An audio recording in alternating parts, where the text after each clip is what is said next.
raisons de création de ce nouveau service hospitalier sont avant tout de créer une structure adaptée à la prise en charge des femmes victimes de violences dans tous les départements de la région. Quand une patiente arrive, on a toujours un temps d'entretien avec elle pour essayer de voir un petit peu pourquoi elle est là et essayer de trouver avec elle la solution la plus adaptée à sa situation.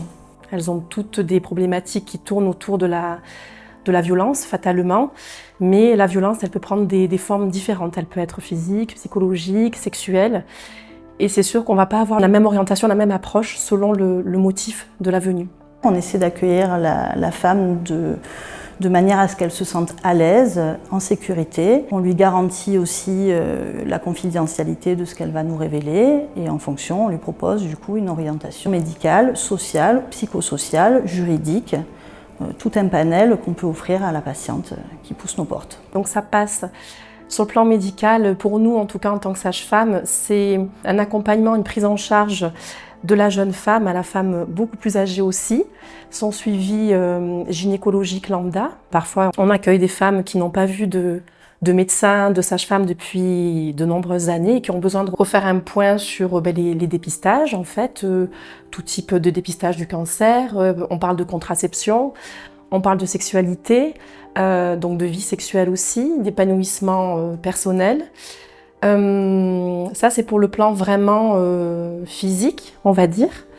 Et après, pour le bien-être aussi psychologique, parce que tout est lié, on a aussi un accompagnement avec notre psychologue qui peut aider aussi à trouver des solutions avec la femme qui se présente. Le suivi individuel que je propose permet aux femmes d'avoir un espace de parole, de pouvoir mettre des mots sur leurs souffrances, de pouvoir réfléchir à leur situation actuelle, de faire des liens souvent avec des choses qu'elles ont pu vivre dans leur enfance, de reprendre confiance en elles, de reprendre confiance en l'autre aussi, tout ça à leur rythme. Mon rôle et mes missions en tant qu'assistante sociale à la Maison des femmes hospitalières, c'est d'abord l'accès aux soins, de rendre l'accès aux soins possible aux femmes accueillies. Donc ça peut passer par faire un point s'il y a bien une couverture sociale complète, s'il y a des soins à faire après derrière.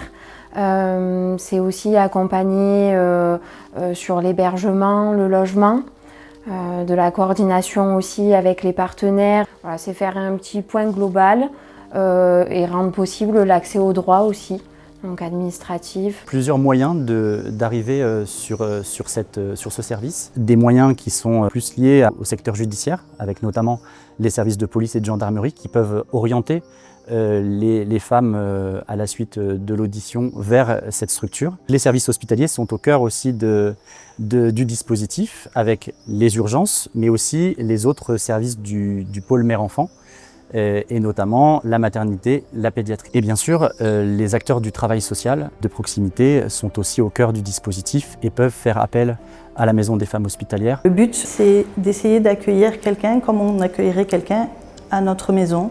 Prendre soin de la femme, prendre soin d'elle.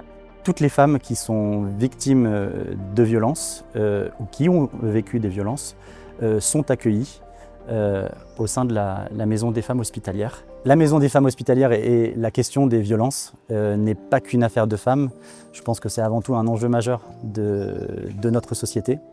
Et donc c'est l'affaire de tous.